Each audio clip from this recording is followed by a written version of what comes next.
Vítam vás na našom podujatí, ktoré v podstate sme organizovali so zámerom potešiť všetky deti v Nových Zámkoch.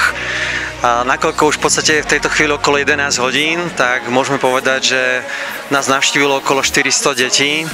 Veľmi nás prekvapila účasť a veľmi sme radi, že rodičia, teda aj pedagógovia a vlastne celá komunita v Nových Zámkoch túto aktivitu pojala veľmi pozitívne. A ako môžete za mnou vidieť, tak vlastne zábava je v plnom prúde a tešíme sa také teda pozitívne odozve. Pozývali sme školy, škôlky a samozrejme ľudí cez sociálne siete a prostredníctvom plagátov a pozvánok.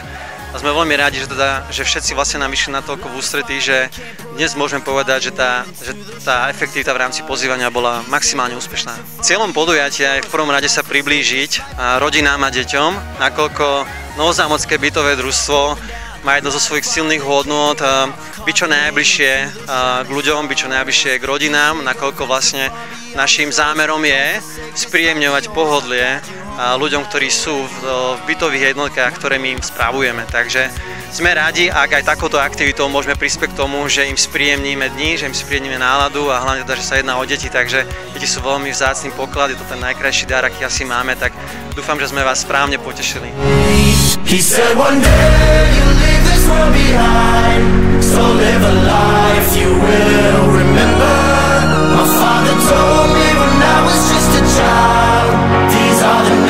V závere by som sa chcel poďakovať všetkým našim sponzorom, ktorých jednotlivo ešte určite budeme spomínať v rámci našej propagácie a samozrejme všetkým rodinám a pedagógom, ktorí nám teda pomáhali organizovať toto podujatie.